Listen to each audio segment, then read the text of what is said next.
Hey guys, it's Tony Mecca. I'm an instructor here at AnimSchool. I teach animating appeal and entertainment and our brand new VFX creature course. I've been an animator for over 15 years. I've animated in major feature films, VFX movies, and games. Currently work in theme park design at Universal Creative, and hope you enjoy this little Q&A on what it takes to get into the VFX industry and a little bit more about AnimSchool's new VFX creature program.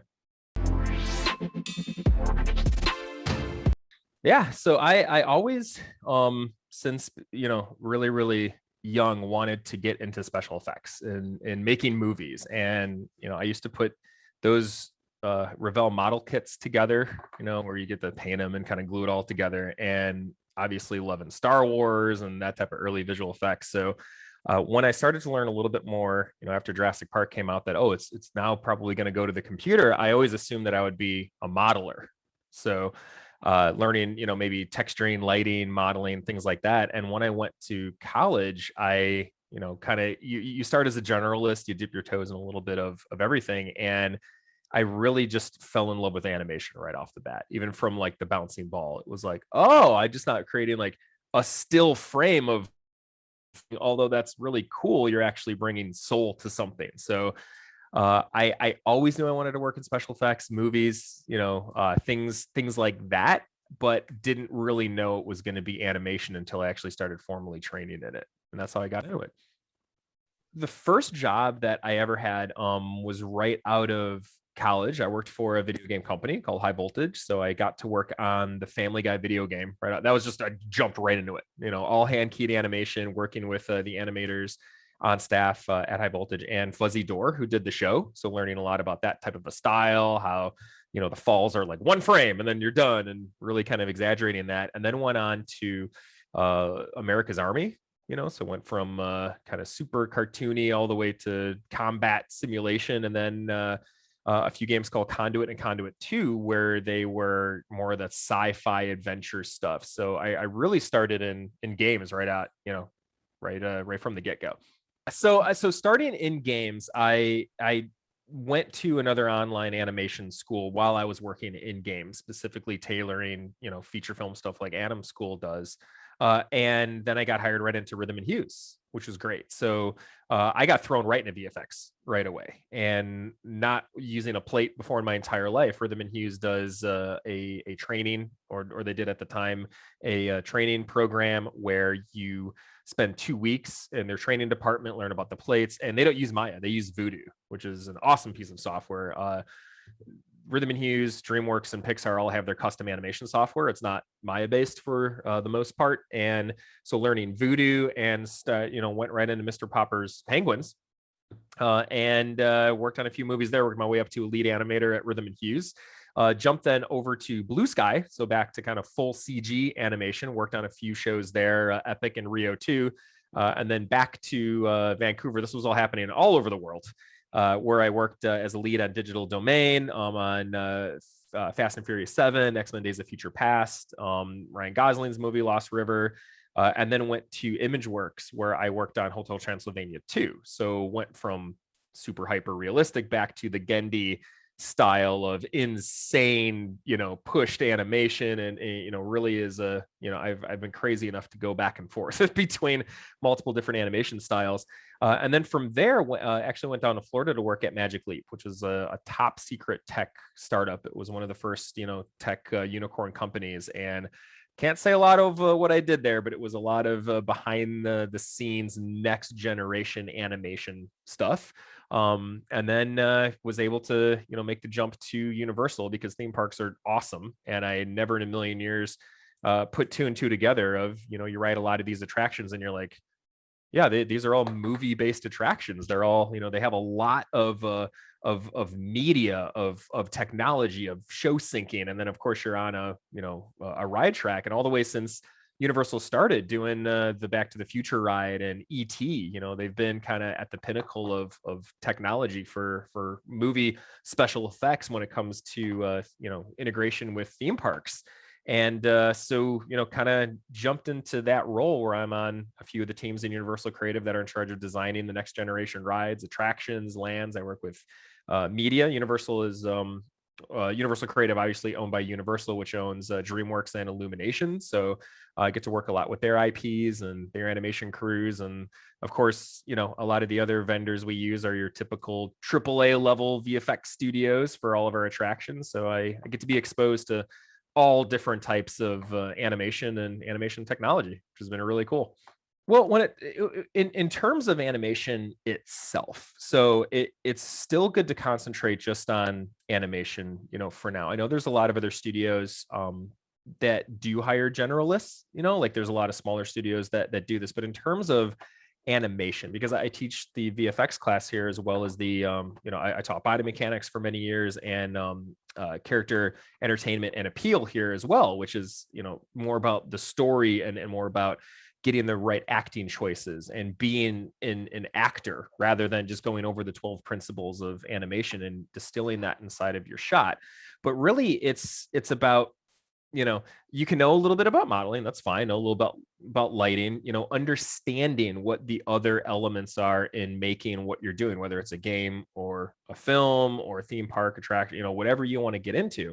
But really honing your skill set in animation if you want to be an animator. So, don't spend 50% of your time trying to light your shot and figure that out, right? You really want to get your concentration focused on just the animation portion of it.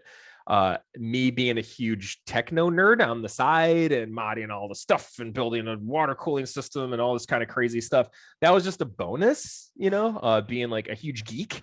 But it's always about having that raw talent and understanding of being a storyteller and an entertainer, right? I always tell my students, I say, look, if you have two identical reels and you have one reel that is the 12 principles and it's like you nailed it, you absolutely, it's beautiful, you have overlap and it's polished and it's the finesse that's inside of there, and you have another reel that is pretty good, it's really nice animation, maybe lacks some polish but is hilarious or got a dramatic reaction or made the viewer feel something, 10 times out of 10 that's the person that's going to get hired, right? Of course, based on world location and all the stuff going on, there's a lot of other factors. But if it's even, even between the two in terms of location, viability, things like that, learning entertainment and learning how to be a good animator is the hard part, right? It's easy to learn the 12 principles and go over and how to smooth arcs and make clean curves and things like that. It's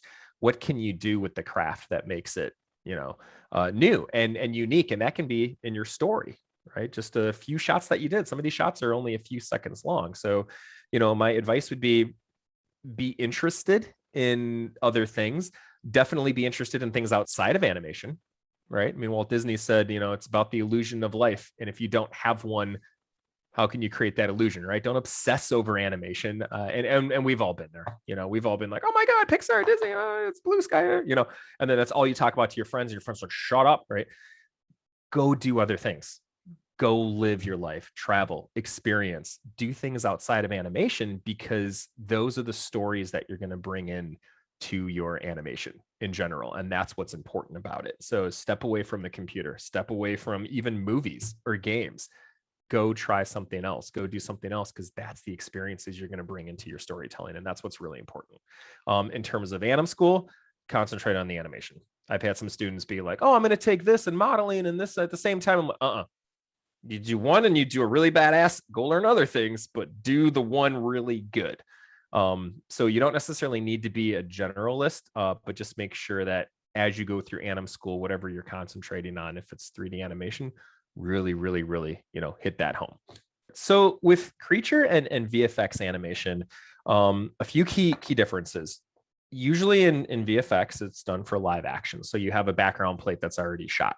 Now, of course, that can change. They can do set extensions. They can do paint overs. Comp artists are crazy. They can do some amazing stuff that does not exist if they haven't shot it. But generally, you are within the constraints of what was actually shot on the set. So you can't move your camera.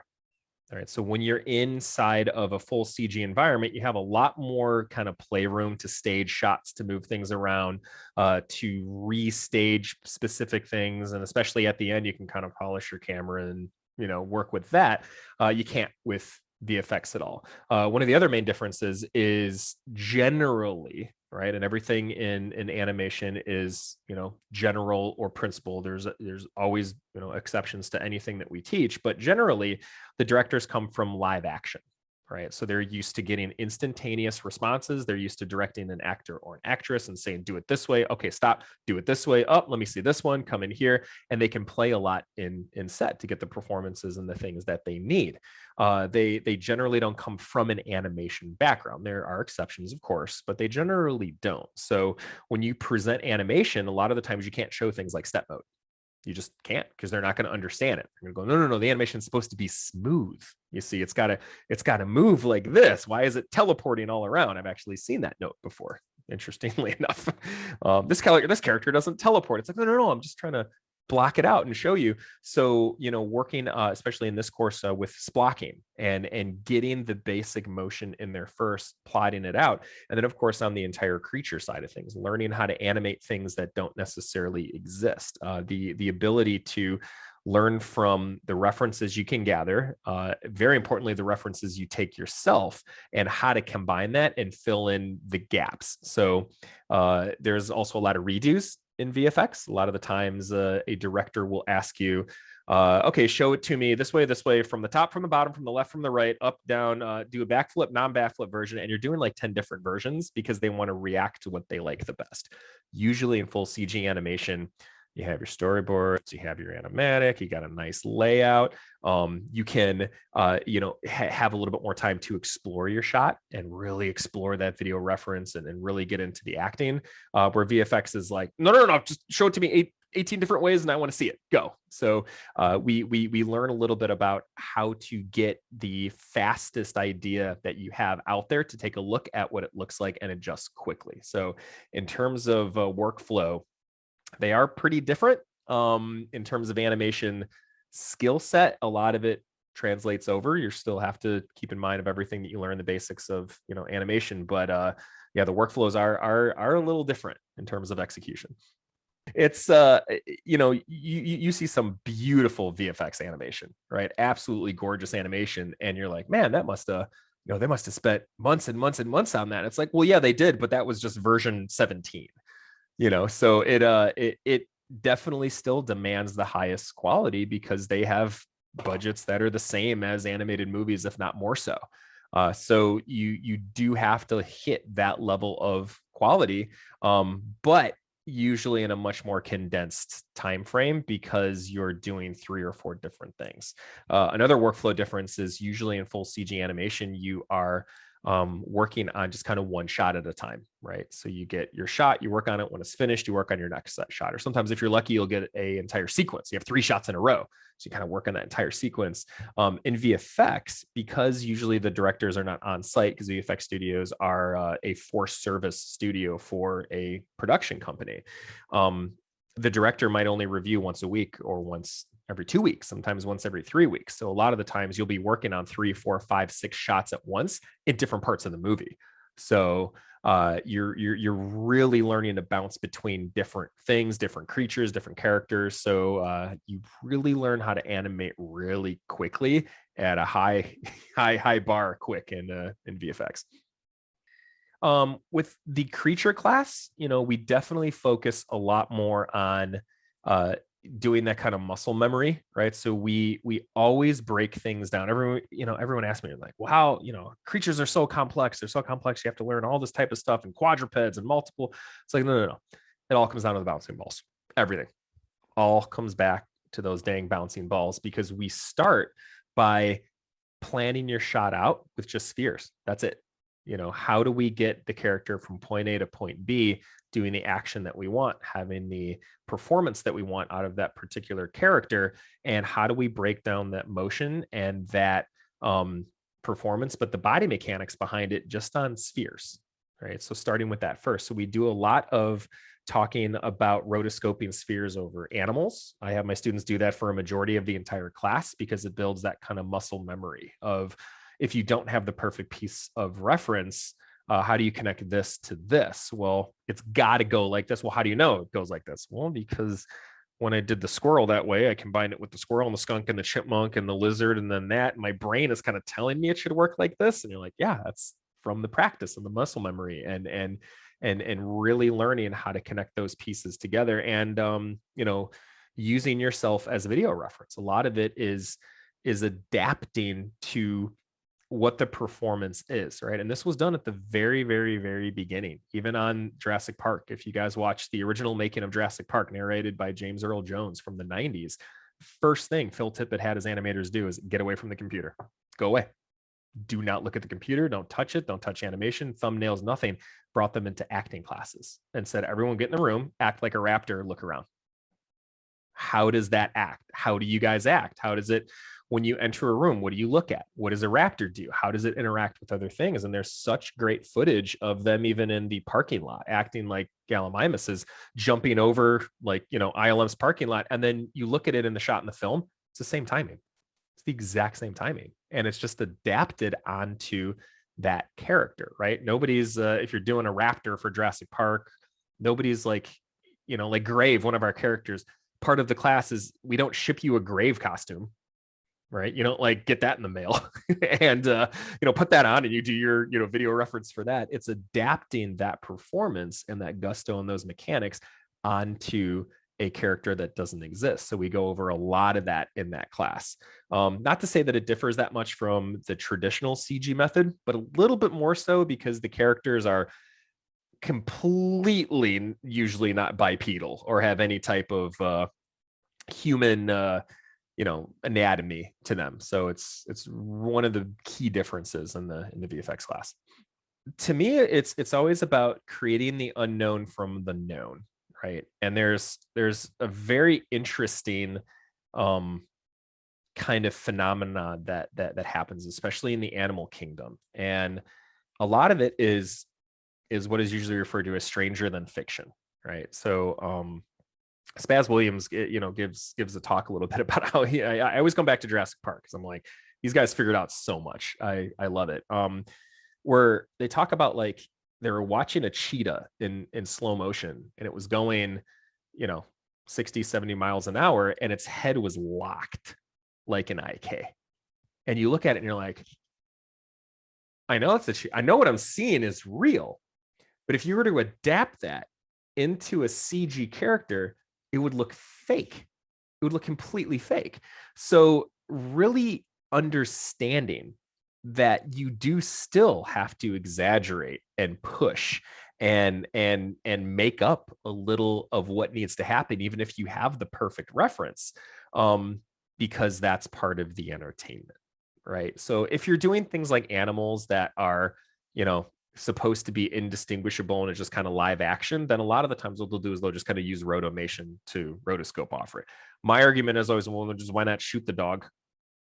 Like shoot an actual dog or a cat or whatever, just, but sometimes animals are big jerks on set and they don't do what you want. So you have to make them CG, but it's all about finding as much reference as you can and combining it together. So a lot of my students, you'll see it just looks crazy on their first few assignments because they have video reference in all the corners over here. And it's like, all right, I'm using the weight from here, the jump from here, the timing from this one. I love the way when the lizard looked up this way. So I'm going to use the lizard's head from here, combining that together. And then they'll go in there and then pepper in video reference of themselves. And then I want to turn the corner to look really mean. And then I want to get this attitude there. And I want to throw my weight down and combine that together. So it's the skill of knowing you're never going to find the perfect video reference ever. And this is true even in regular CG. You can't just, Google, my shot says this, here's my script. How do you animate this in Maya for it to look amazing? And they get a tutorial. Everything you animate is going to be new. Every single new thing that you're animating, you're inventing it, right? It's a performance that doesn't exist. So taking as much reference and as much information as you can, and then adding that little bit of spark on top of it, exaggerating things a little bit. Even when we do digi doubles in film, if you rotoscope over the stunt double, sometimes it looks fake, and it's weird because you're like, it's literally what the human did. Like, what the heck, But when combined with that lens, when combined with that action, when combined with the medium of putting something that at 24 frames a second in this dream state that we call a movie, you need to exaggerate that a little bit. You need to add a little squash and stretch. You need to push things. And the same is very true on creatures, right? You sometimes have to push things away from the reference because it just looks cooler, right? And that's one of the fun things about creatures is sometimes it's not about how accurate that creature would be. If it does something that's super badass and people are more caught up in that entertainment level of it, it's like, well, we're going to pick that take because that was awesome, you know. But it truly is about taking all of the reference you can from the animal kingdom, yourself, other, you know, how you normally take video reference, filling in those gaps and then adding the flair to it, right? Because you just don't want to rotoscope over something that exists in reality because it's already there, right? We want to make something fantastic. So we go over a lot of that in the class. You know, how to take video reference, what to take from what, how to combine those, you know, things together. And yeah, the students have a lot of fun with that. Just not taking one piece of video reference and saying, we're going to execute on this, taking 20 or 30 different things and then mashing it together into something awesome. So usually, so for example, like Mr. Popper's Penguins, right? When I first started, they had an entire library of, and I forget his name, but he was the person that was in charge of the penguins at the San Diego Zoo. And they had the film crew go out there and the VFX supervisor go out there and just get like, we were like penguin experts. It was like, I never thought I'd spend like 3 days watching penguin videos, but it was like, and when they do this, and when they're mad, they do this, and when they're happy, they do this, and this is how far the arm goes and the leg goes, and, you know, things like that. And then you usually will have the leads and the supervisors before the animation crew comes out, create that lexicon of animation. So for example, on Snow White and the Huntsman, for months before the characters, you know, or characters, the animators came on and we had the entire full crew of animators. We were just doing a bunch of like walk cycles for the pre-rigs. We were doing, as a quadruped, as a biped. I did, my God, months and months of just bird animation, right? Creating those libraries and what worked, what didn't. So a lot of that is the leads and the supervisors creating those, you know, we call it like a pre-movie R&D at first. So then when the animators come on, they have things to look at. Okay, here's some of the test shots that were done. Here are some of the walk cycles that were done, you know, and when you're getting your shot critiqued or worked on, they'll sometimes bring that up and say, hey, look, you know, we really need to exaggerate this clavicle when it's moving or things like that. But that's to work through, you know, the leads and the supervisors to kind of help you with that. But that's usually when you go from animator to lead and supervisor, that's usually what you're kind of more in charge of, is coming up with how it moves and being a part of that exploratory process at first. Not to say that an animator can't come up with something in the middle of the show that just looks awesome and the director looks at it and goes, yes, that, and you're like, that's not how the walk cycle is, that's not how we decided, that's not what you said yesterday, that's not what it is. And they're just like, it's cool, go for it, let's do it. That happens a lot too. You know, but you usually have a pre-production crew, especially when the rigs are being developed, you know, so they can battle test the rigs to make sure that it can do what's kind of needed to, you know, explore these characters before the entire crew comes on.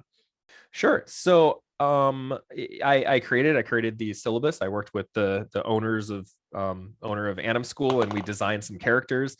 We had some friends that worked at Frame Store go out in New York, shoot some plates. It was awesome. But I haven't seen schools really teach concentrating on creature animation in the realm of working with plates in VFX, right? There was a lot of, okay, we do a little bit of the walk cycle, and body mechanics. The last assignment we do is just a regular dog walk at AnimSchool. And I had some students that were like, dear God, I never want to do that again. I want to just stick with my character. 2 legs is too many. I want to stick with my acting and my drama. I don't care about this dumb dog. And I'm like, that's cool, whatever. It's not your jam, you know? And then some students be like, are we going to do any more of this? This was like a lot of fun. This was really cool. I like that a lot. So just there was a need, and I think still is a need in the industry, to have students that are starting out in the industry or wanting to hone their skills really have a place that they can go to say, okay, I know this is going to be intense, and I know I'm going to get thrown in the deep end a little bit here, just like a lot of us did our first job in a VFX studio, but have them a little bit more prepared, you know, knowing that a recruiter can look at their reel and say, oh, they have worked with a plate before. Oh, they have some really impressive creature animation. They do know how to lead a camera and come up with some really fantastic motions. and it's been successful so far. I mean, we've had a lot of cool placements of students that have been hired in both VFX and the game industry. Because sometimes the game industry just looks at that and they go, I don't care about the plate stuff. That creature animation is awesome. Bring him or her in. Let's interview. I've had that happen a few times, but it's really just about prepping the students so they can be a little bit more ready going into VFX and the tools and the workflows and the processes that they use. So it's for anyone that's interested in learning more of the VFX side of things. Anyone, and what's funny is we've had some students that have already worked in the industry or were currently working on a movie that wanted to hone their skills to that next level. Because the class sizes are usually smaller, and I consider this a graduating mentor level class, you do get a lot more one-on-one. I wrote the syllabus, so I can alter the syllabus. We can move things around. We can shift dates. There is no amount of work we won't expand on. If you knocked this part out of the park, we're only going to make the second half harder. Right? We're really going to push the students to that. So I've had students come in that have worked with plates before, and they ended up doing 15 characters. I'm like, there's no limit to the amount of characters I will make you put in this shot. It will be awesome. I will push you to the max. To students that have never used a plate before and have never animated a quadruped before, and they ended up getting hired at a studio working on a movie that came out a few years ago that I remember watching at home and being like, this is awesome. My students worked on this. This is great.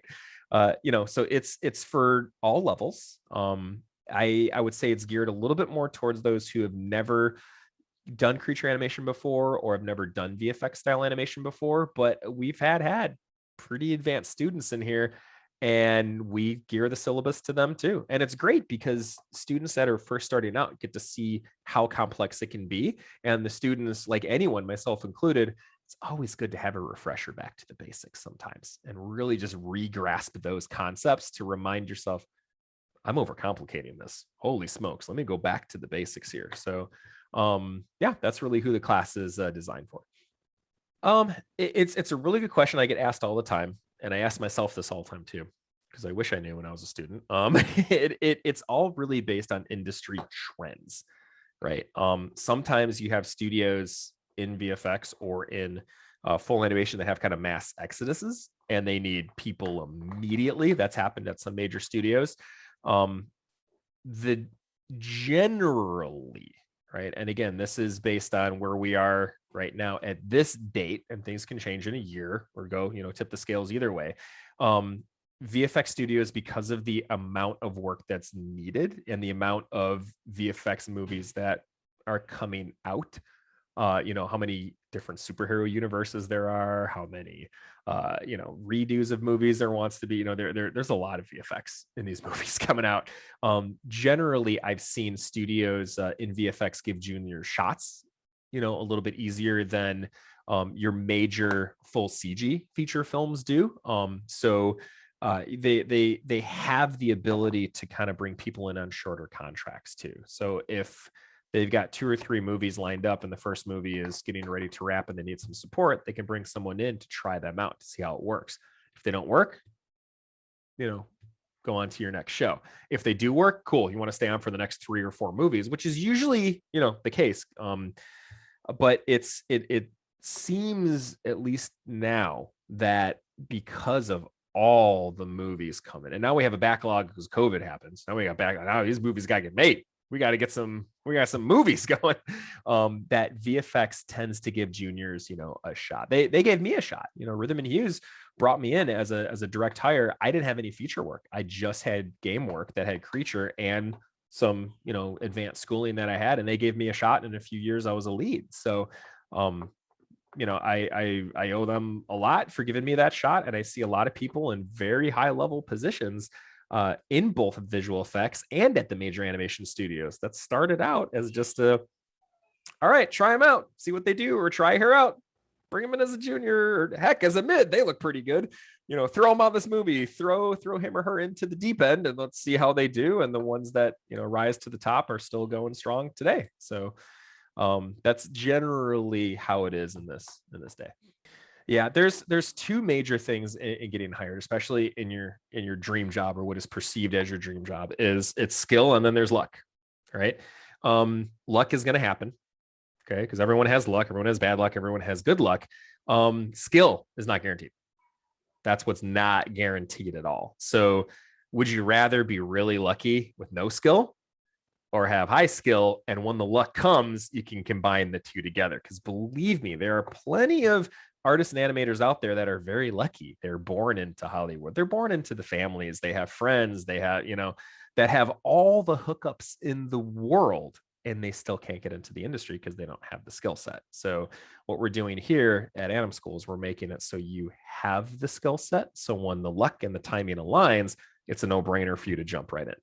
Sure. So putting together a reel generally is you want to put it together for the studio or the industry that you are applying for. And this is true even for, you can get kind of micro with this in the VFX industry and in the animation industry. A lot of times my students ask me, they say, I only have the shots that I worked on in school, but I wouldn't mind working in VFX or working in games or working in full CG.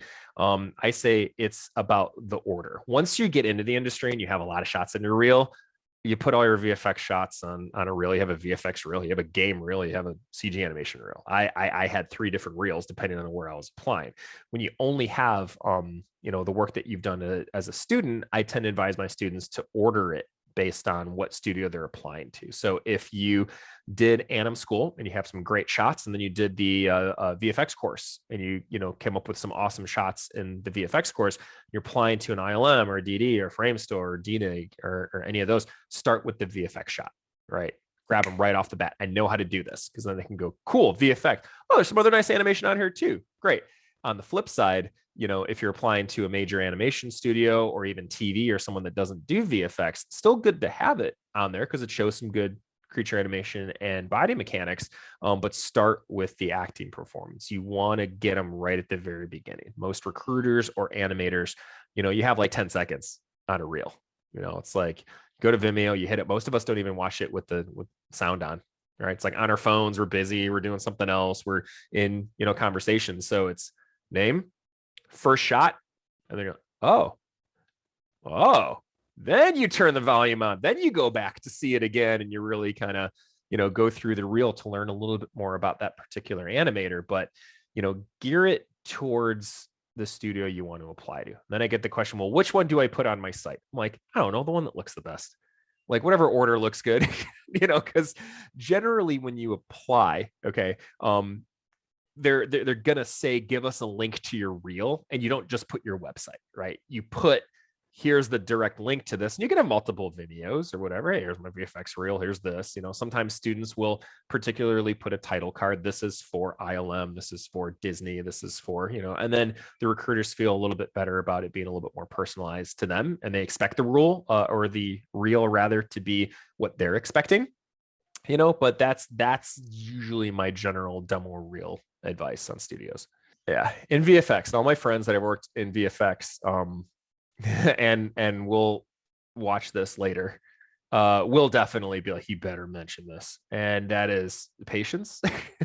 Is a big thing, because like I said, there is a lot of live action directors out there that are reactionary and not visionary, meaning they will want to see the creature in 17 different ways before they make the decision on which one they want to pick, right? Because again, in live action, they used to saying, okay, cut. Hey, let's try it again. Can you exaggerate this a little bit more? Cut. Okay, actually, can you walk in sooner a little bit? Okay, and so they mold shots. They can block them out, and they want to go through that process with the animator. So having patience, having understanding to know that a lot of times your shot will just get cut. That's true for regular CG as well, but in VFX, that happens all the time, because VFX a lot of the times will start before principal photography is over. So I was working on a movie before Act 3 was even written yet. That was fun. So we're doing all this. Act 3, we got to kind of get on that. And then, shots got cut, things got reordered, things got moved around. A lot of the times on set, they don't shoot the right things. So you have to work with the comp department. You have to work with other lighters and things like that. It's not just particularly isolated to animation. Not that you have to do any of that, but you have to work with those departments to be like, hey, I know this thing that's a prop that I'm supposed to interact with. You got to move it over, in the plate. So the VFX soup will be like, okay, we're going to digitize this over this way. And then you're like, hey, can you give me just like a quick like thing so I know like where I'm moving this over, please? And then so working with those other departments and really learning about the entire process, I think is good. You don't have to be an expert at modeling or lighting or rigging or anything like that, but understanding what that is and understanding and respecting all the other things that go into making a movie or an experience just makes you a better animator, right? You don't need to be an expert at it. Like, I am not a good rigging artist. It bores me to tears. I don't like it. There's folks out there that are like, yeah, rigging, and like unwrapping UVs. To me, that's like my version of hell. I hate it. Other people are like, it's a puzzle. I love it. This is great. I have friends that are like, you got any UVs you want unwrapped? I'm like, yeah, here, it's fun for them, but understanding what the process is makes you a better animator, because you can start making calls based on knowing that it's going to go down a pipe to lighters and compers and even stereo sometimes. So just understanding that. But in VFX, it's definitely patience, having patience to know that you're going to be redoing it like 4,000 times, and it's not your fault. It's just indecisiveness. Just diving into using what is known to create the unknown. I think that's one of the big themes of the class, is taking everything you know, or you think you know, or the world thinks it knows about characters or things that don't necessarily exist, and then mashing it together into something that you look at and go, I believe that moves that way. Right. That's the key, because you can look at something that doesn't exist, and if it has bad animation on it, you're like, I've never seen that before, but I don't believe it. Versus a successful creature animation, whereas I've never seen that before, but I believe that it works that way. Right. I definitely believe in that, and that's one of the key concepts that we go over in the class.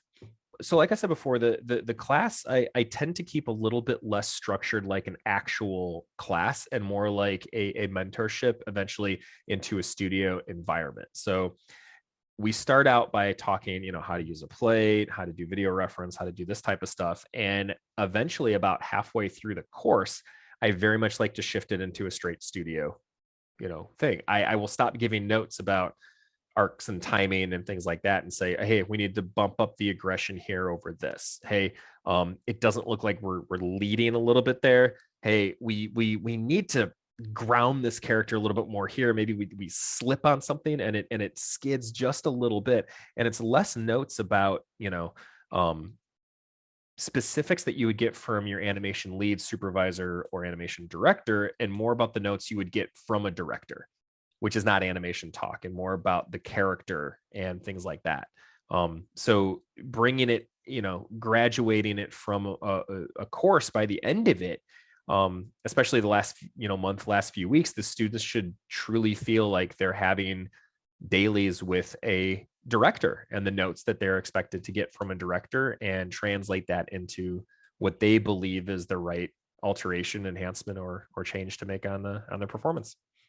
I that's a great question. I loved teaching. So I, graduating to a senior and then a lead and then anim supervision. I've always kind of had that itch of not necessarily explaining to students learning animation about how to do something, or rather, here's the steps you take to do animation, or rather how to learn animation. It's always been about, if you're doing something a certain way, that's probably okay and the right way to do it. And people professionally in the industry deal with the same stuff. I can't tell you how many times, even at Rhythm and Hues at my first job, before this, I was like, man, a feature film, they must have this figured out. There's got to be a tool for this. There's got to be this. And you get to the student, you're like, this is less tools than I had as a student. Like, what the heck? I got to frame for frame all of this and just try to, kind of figure it out. And it's fantastic. And I get a lot of joy, doing that. I also love the fact that AnimSchool has students from all over the world. I think that's so cool. And being able to see the students kind of cultures come out in their acting choices and in their video references, and learn a little bit more about, you know, how different things get perceived in different countries and personalities and things like that, I think just helps um, the school overall, and helps the class, because the class is really starting to see how other actions and animators would take an idea to final, which is very much how it is in a studio, right? When you see your movie for the first time, it doesn't feel like you're watching a movie. It's just, it's rendered dailies is all it is. You know, so you're, oh, you know, you're looking through these shots going, oh, that was his shot. Oh, that was her shot. Oh, that was her shot. Well, wait, how'd you know that was my shot? You weren't in any of those dailies. It's like, oh, but I see your personality coming through here. I know that's one of your action choices. Or, you know, it's really funny to see students' personalities coming through their acting, because that's what happens professionally too, right? We all talk about all these movies have, you know, the characters are exactly how they are throughout the entire movie. And if you work on a movie, no, you really start to see the individual animators' personalities come through in their choice. It might be on model, it might be with that character, you know, but you really start to see that's the expression they always make when they want to go get lunch. That's the acting choice they made. That's that person. You know, it's still this character, but you know, you really start to see that come through. And I really enjoy seeing that in students. I love seeing their video reference and getting to see how the acting affects their choices and how their culture affects their choices, which is, you know, only makes me a stronger animator and a stronger director. And I like that AnimSchool exposes that to kind of everyone, and it's super important, because movies are supposed to be, you know, global, and movies are getting more global, and there's more cultures in different parts of the world being featured in animation, movies, VFX, you know, everything. And having exposure to that in a school like this that's worldwide is just awesome.